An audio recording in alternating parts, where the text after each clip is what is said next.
Hi అండి, welcome to Jyothish kitchen. అవునండి, ఇది పులిహోరే. మీరు చాలాసార్లు పులిహోర చేసే ఉంటారు, నాకు తెలుసు.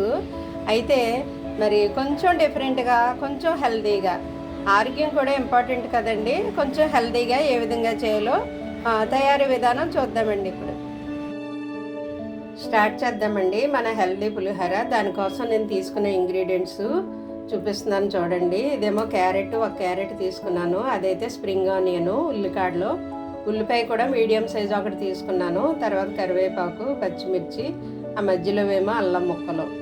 ఇవేమో పోపులండి. ఈ పోపులేమో అదే అన్ని రకాలు తీసుకున్నాను నేను. శనగపప్పు, మినపప్పు, ఆవాలు, ఎండుమిర్చి, పల్లీలు ఇవన్నీ తీసుకున్నాను. తర్వాత మళ్ళీ ఇది జీడిపప్పు, ఒక 10-12 జీడిపప్పు పలుకులు ఉన్నాయండి. ఆ తర్వాత కొత్తిమీర, స్ప్రింగ్ ఆనియన్ చిన్నగా కట్ చేశాను పైన గార్నిష్ కోసం. ఇదేమో చింతపండు అండి, జ్యూస్ తీసి పెట్టుకున్నాను, చింతపండు రసం. ఇది ఒక పెద్ద నిమ్మకాయ సైజ్ అంతా తీసుకున్నానండి. నేను తీసుకున్న రైస్ క్వాంటిటీ 1/2 కేజీ బియ్యం అండి. ఒక గ్లాసుడి బియ్యము 1/2 కేజీ. మధ్యాహ్నం లంచ్కి అయితే ఒక ఇద్దరికి సరిపోతాయి. అదే మార్నింగ్ టిఫిన్ తినాలంటే అంత తినరు కాబట్టి ఒక ముగ్గురికి అలా సరిపోతుందండి. ఇప్పుడు ప్రాసెస్ స్టార్ట్ చేద్దాం. ముందుగా స్టవ్ ఆన్ చేసి చిన్న కడాయి పెట్టానండి. అయితే నేను ఈ చింతపండు రసం ఇందులో ఉడకబెడతాను అనమాట. ఇది దగ్గరికి వచ్చే వరకు ఈ చిన్న కడాయిలో నేను ఉడకబెడతాను ఈ చింతపండు రసాన్ని నేను. అయితే ఈ చింతపండు రసము నాకు పక్కన ఉడుకుతుంది. నేను పోపులు రెడీ చేసేసుకుంటాను. ఓకే అండి, పోపులు వేపేసుకోవచ్చు, మనకి టైం కలిసి వస్తుంది కదా. ఇది పక్కన పొయ్యి మీద పెట్టేస్తున్నాను. ఈ పొయ్యి మీద ఏమో మనం పోపులన్నీ వేపేసుకుందామండి.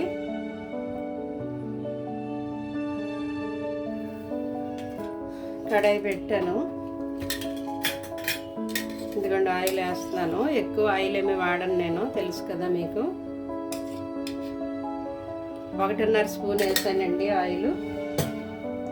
అయితే ముందుగా నేను జీడిపప్పులు వేపి పక్కకి తీసేసుకుంటాను. ఎందుకంటే అవి గార్నిష్ చేసుకోవడానికి బాగుంటుంది కదా, అందంగా కనిపిస్తాయి కదా తినేవాళ్ళకి.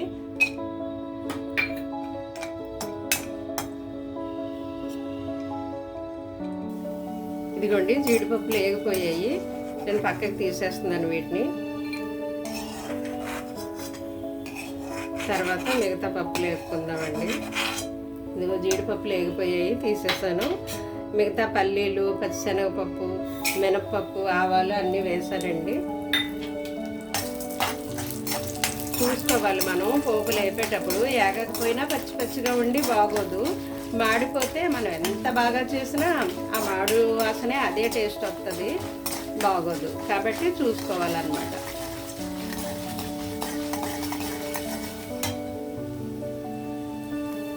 ఇదిగోండి పోపులు వేగాయి. సో నేను ఇప్పుడు అల్లం ముక్కలు వేస్తున్నానండి. పులిహోరలోకి ఇదే కదా టేస్ట్. అల్లం ముక్కలు వేసాను.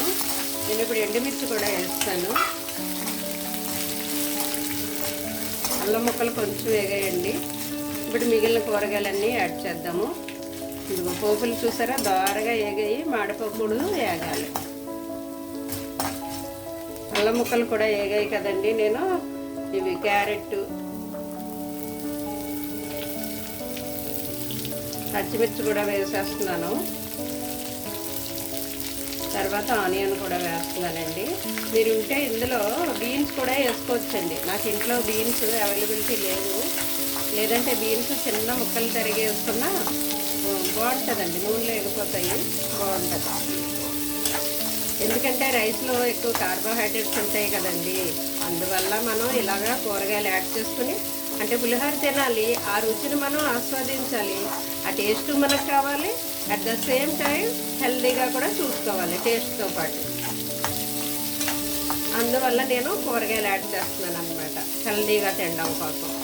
పులిహోర టేస్ట్ మనం ఎంజాయ్ చేయాలి, మిస్ అవ్వకూడదు. అందువల్ల మనకి ఫైబర్ కూడా వచ్చేస్తుంది అన్నమాట. ఈ పప్పులన్నీ వేసాం కదండి మనం, పల్లీలు, శనగపప్పు, మినప్పప్పు, జీడిపప్పు, వీటిలో ప్రోటీన్ వస్తుంది. ఈ కూరగాయల్లో ఫైబర్ వస్తుంది. ఆ పూటకు కావాల్సిన పోషకాలన్నీ ఒకే డిష్లో వచ్చేస్తాయి. ఇదిగోండి కూరగాయ ముక్కలు వేగాయి, క్యారెట్ ఆనియన్ను. ఇప్పుడు నేను కరివేపాకు ఉల్లికాడలు వేస్తున్నానండి.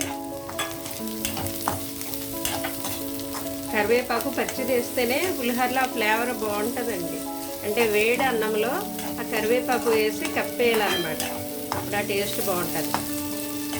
వేడి అన్నంలోనే మనం ఈ పోపులన్నీ కలపకముందు కరివేపాకు పచ్చిమిర్చి పచ్చివే అన్నంలో వేసి కలిపామనుకోండి, ఆ టేస్ట్ బాగుంటుంది. ఇలా కూడా ఫ్రై చేస్తే ఏగినవి తినేస్తారు కదా పాడైకుండా. ఓకే, నేను ఇప్పుడు వీటికి పసుపు వేస్తున్నానండి. పులిహోర అనగానే పసుపు ఉండాలి కదా, మరి అందుకు 1/2 స్పూన్ వేస్తానండి. అయితే ఈ పోపులకి సరిపడానే నేను సాల్ట్ వేస్తున్నాను. రైస్లో మళ్ళీ వేరే వేసుకుంటాను సాల్ట్, ఎందుకంటే రైస్లో ఇప్పుడు వేసేస్తే పోపులు ఉప్పగా అయిపోతాయి కాబట్టి రైస్లో సరిపడా రైస్లో వేస్తాను. మరి కూరగాయలన్నీ ఉప్పగా అయిపోతాయి కదండి, క్యారెట్ ఆనియన్ స్ప్రింగ్ ఆనియన్ ఇవన్నీ ఉప్పగా అయిపోకూడదు, అందుకే వీటికి సరిపడా సాల్ట్ వేస్తాను నేను. ఓకే అండి, ఒక పక్క నేనేమో చింతపండు ఉడకబెట్టుకుంటున్నాను దగ్గరికి రావడానికి.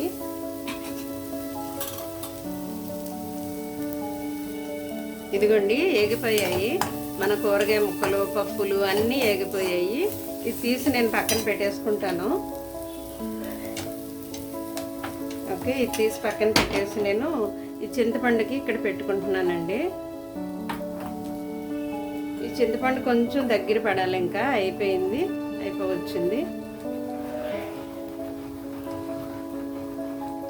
అయితే ఈ పోపుల్లో నేను కొత్తిమీర వేయడం మర్చిపోయాను, ఇప్పుడు వేస్తున్నాను కొత్తిమీర. ఈ వేడికే ఇది ఇలాగా మెత్తగా మగ్గిపోతుంది. ఇవి వేడిగానే ఉన్నాయి కదా పోపులు, వేస్తాను. ఇదిగోండి చింతపండు ఇలా దగ్గరికి ఉడికిపోతే చాలు. ఈ స్టేజ్లో ఉన్నప్పుడు మనం ఆపేయడమేనండి. చింతపండు దగ్గరికి ఉడికిపోయింది, నేను ఆపేస్తున్నాను. ఇది రైస్లో కలిపేసుకోవడమే ఇంకా చింతపండు పోపులో. ఇదిగోండి రైస్ నేను చల్లారబెట్టుకున్నాను. అయితే రైస్లోకి ఇప్పుడు నేను చింతపండు వేసేస్తున్నాను. ఉడకబెట్టుకున్న చింతపండు అంతా ఇదిగోండి ఇందులోకి వేసేస్తాను.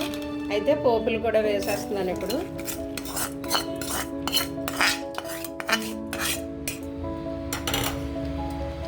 అయితే నేను రైస్కి సరిపడా సాల్ట్ వేసుకోలేదండి, సాల్ట్ వేస్తున్నాను ఇప్పుడు.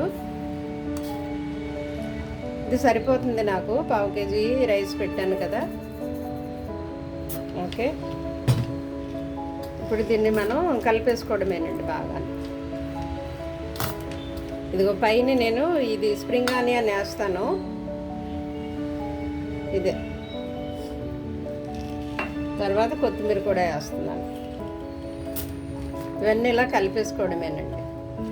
ఉల్లికాడలు వేసాను, అది ఆప్షనల్ అండి, ఇష్టం లేని వారు మానేయచ్చు ఉల్లికాడలు. మీరు ఆ ప్లేస్లో బీన్స్ ఉంటే కనుక బీన్స్ ముందే ఫ్రై చేసినప్పుడే చేయాలండి, పచ్చి వేయకూడదు. తాలింపులో ఎగేటప్పుడే బీన్స్ వేసుకోవచ్చు. ఉల్లికాడలు వేసినా బాగుంటుందండి తినేటప్పుడు, మరి ఇష్టం లేకపోతే మీరు స్కిప్ చేయొచ్చు. ఇదిగోండి ఈ విధంగా పోపులు ఈ చింతపండు అంతా బాగా ఇందులో కలిసేలాగా మనం చేత్తో బాగా కలుపుకోవాలి. నేను చింతపండు ఎందుకు వేరే ఉడకబెట్టానంటే పోపులు మెత్తగా అయిపోవన్నమాట, కరకరలాడతాయి మనం తినేటప్పుడు. చింతపండు అందులో వేసేస్తే అవి మెత్తగా అయిపోతాయి, అందువల్ల నేను చింతపండు వేరే ఉడకబెట్టాను, పోపుల్లో వేయకుండాను. ఓకేనా, ఆ టిప్ ఉపయోగించుకోండి. ఇదిగో పైన జీడిపప్పు వేసేస్తే గార్నిషింగ్ ఎంతో హెల్దీ అండ్ టేస్టీ మరి పులిహోర రెడీ అయిపోయింది మనకి. కొంచెం డిఫరెంట్గా, కొంచెం హెల్దీగా బాగుంది కదా. మరి మీకు నచ్చితే ఈ విధంగా మీరు చేసుకోండి, లైక్ చేయండి, షేర్ చేయండి, సబ్స్క్రైబ్ చేయడం మర్చిపోవద్దు. Thank you.